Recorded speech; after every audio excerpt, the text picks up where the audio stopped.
Hello and welcome to Cookery with Mason Storm. In this video we're going to look at making some creme caramel. To begin with, I have 4 ramekins inside of a dish that I'll be using inside the oven. Now, as far as ingredients go, half cup of sugar, 2 teaspoons of water for the caramel portion, and then for the base we need 2 cups of milk, half a cup of sugar, 2 eggs with 2 extra yolks, a tablespoon of vanilla, and a pinch of salt. Okay, let's get started.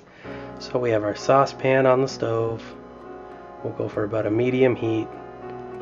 And this one we'll put our half a cup of sugar and 2 tablespoons of water in. This will be for making the caramel portion of the recipe, the top of the end product.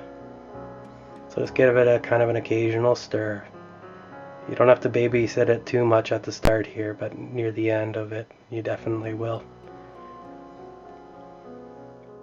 This recipe for making the caramel is very similar to the way we made the caramelized apples in the other video, and a lot of other caramel products. It's just a matter of kind of heating up sugar and letting it cook away. So very simple, very easy. Now we'll get another saucepan here, and in this one, we'll be warming up our milk. So medium heat.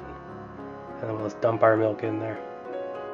Now the goal here is not to cook the milk or to boil the milk, but simply to make it so that we have ourselves some nice hot milk. And I'm going to go back to watching the sugar because it's really easy for this to get out of hand. That and the bubbling action looks really cool. But it won't be long now till it's ready, so might as well finish this before moving on to something else. Because what can happen is that if you look away from your sugar, it can go from being perfectly ready to being burnt incredibly quickly. Here we are a couple minutes later, and it's now we got a little bit more of a caramelization going on. Now I kind of screwed up on mine a little bit, and I had a little bit more bitter than I was hoping for, because I was moving the camera, trying to get a better angle of pouring in it. In that 30 seconds, it was enough for it to go from perfectly orange like it is now to a much darker consistency, which in the end it really wasn't that bad, because it made it so that the creme caramel had a bit of bitterness on the top that really added as a good contrast to the sweetness of the base portion. Kind of neat how that works out. Now that our caramel is done, we'll take it off the stove and pour it into our ramekins, equally dividing it between each one. And then after pouring all of it, pick up the ramekins and give them a bit of a swirl to make sure that the bottom has a nice good coat. It hardens pretty quick, so be quick at this. Now we can move on to the real fun. So we got our mixing bowl here, just going to pour our eggs into it. And then begin to beat our eggs, and we're going to make sure we thoroughly beat them before moving on to anything else. Now we're going to add our vanilla, our sugar, and then we're going to mix it some more. But I think we forgot something. Oh yeah, our pinch of salt. There we go. Now that our salt is added, we'll continue mixing it until it's sufficiently mixed, making sure there's no lumpies or any oddities. Moving forward, we'll put a kettle on to get ourselves some hot water, because we'll need that in a little bit. And then we're going to ladle our hot milk into our custard mix. Just going to slowly, 1 scoop at a time, scoop it in, stir, because you don't really want to put a lot of the hot milk in all at once, because it can cook the eggs. You don't really want them to be cooked at this point.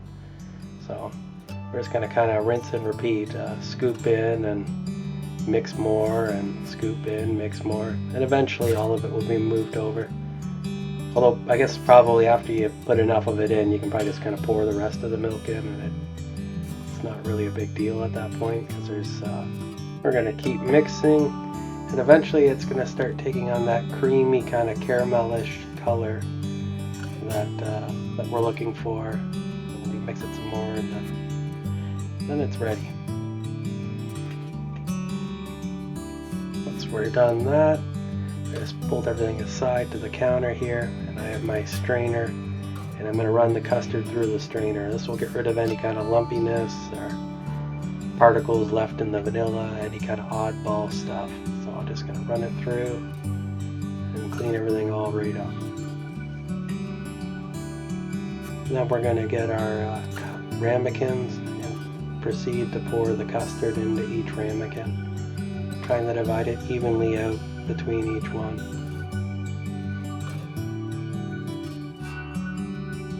It's probably a good idea to pour a little bit in each and then kind of fill up from there rather than kind of bulk fill like I did here, but somehow I managed to divide it pretty good between them. Then once we're done with that, we're going to go grab our hot water and begin filling up the container until it's about halfway up on the ramekins. A little bit more, there we go. And into the oven we go. 350 degrees, about 38 minutes, and then we'll test them with a toothpick.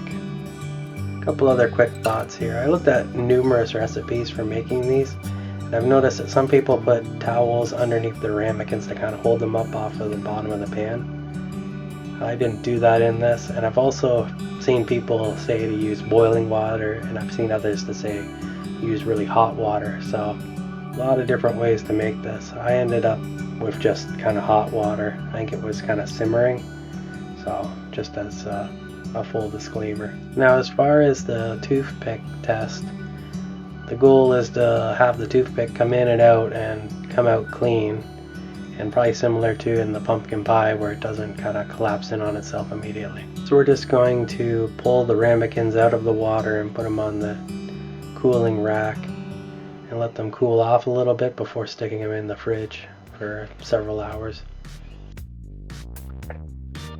After coming out of the fridge a few hours later, probably about 3 hours I guess, running my knife along the outside perimeter of the ramekin, this will dislodge the, I guess it's like a pudding really, on the sides, and then I'll flip it over and dump it out onto a plate. And then we're done. So if you like this recipe or you want to try it, tell me how it works out or what your thoughts are in the comments below. And feel free to subscribe if you want to see more content like this. And until next time, stay awesome.